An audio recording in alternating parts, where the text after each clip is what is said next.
All right. I tell you what, y'all look good. You look so beautiful. Family, one thing for sure, we don't look like what we've been through.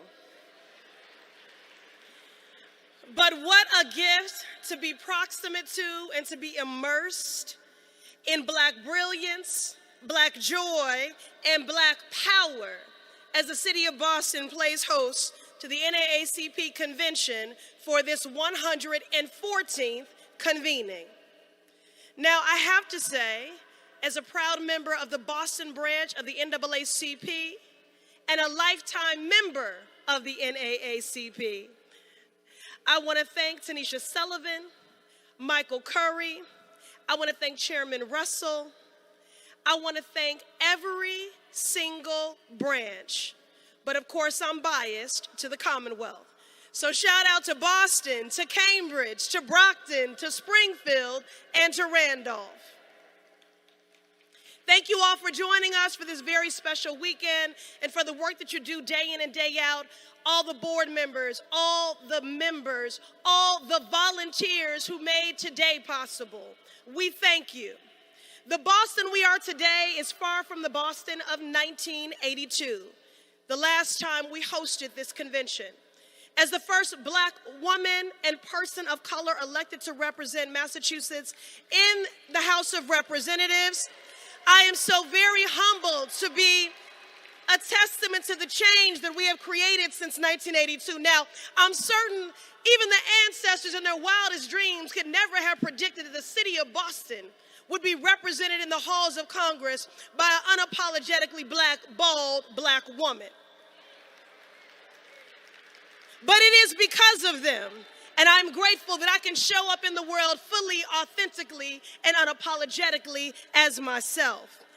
Together, we have transformed our understanding of what's possible and brought the voices of community to the halls of power. We have organized and advocated for people-centered policies that advance equity, justice, and healing. We have demanded bold investments that go as deep as the hurt and harm and policies that meet people's needs and their dreams. But we still have work to do. But change has always come from the people. Change has always come from Black people on the front lines in the work of liberation, even if our own was sacrificed. There's an incredible rich history here of Black activists and advocates in Boston who have stood up and rejected the mantle of complacency and inspired incredible change. And in this moment, in this place, in community with leaders from across our nation who are committed to making sure that all of our communities have the support and resources they need to thrive, I am confident. I am confident in our strength and the possibility of our collective power. But family, we all grow weary in the work of well-doing, in the work and the pursuit of Black equality, freedom, and healing. But my disciplined hope and my clarity of what is possible comes from the blueprint of earlier chapters in our NAACP movement. A blueprint of organizing, strategizing, mobilizing, praying, agitation, litigation, legislation. Many of these names have been recorded in history, many have not. They are nameless and faceless to us, but their mark is indelible and undeniable. They sent up a prayer. They sang a freedom song. They packed a lunch. They Vaselined an elbow or a knee. They risked their life. It was a movement made up of children, of people young and old, domestics and doctors, athletes and artists, faith leaders, labor leaders, Black scholars, and journalists. That blueprint guides our steps today. And I know that it informs the actions of a great leader, a great Black man who represents, who respects and honors our history by practicing the lessons learned.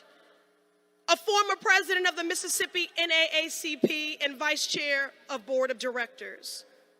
A man, a Black man, who speaks truth to power and makes sure the world knows our power. The power of our voices, the power of our votes. He defends Black lives, Black leadership, and Black liberty. He fights fiercely in the ways that the NAACP did in the 1900s to end the evil of lynching. Today, he fights to end police brutality. In the same way the NAACP fought to dismantle Jim Crow, today he fights to dismantle and embolden white supremacy. He comforts the aggrieved in the wake of the public health crisis of gun violence, those burdened by student debt, those who've been denied reproductive justice or access to the ballot, because he knows that who you vote for determines who's elected, and who's elected determines the policies, and the policies determine every damn thing. Who lives, who dies, who survives, who thrives. Because this suppression is one that was legislated. It was codified in budgets. And so this great leader holds elected officials accountable, from City Hall to the State House to Capitol Hill to the White House. He is fierce and effective in his articulation of Black America's most pressing challenges, providing clarity on how best to confront and disrupt them for our collective advancement.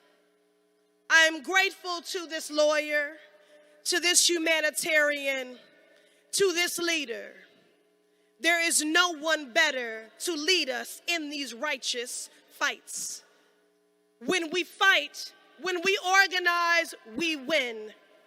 And I am so grateful to this great man, this great Black man, for advocating to ensure that we get what we all deserve, to demand the change we know is possible.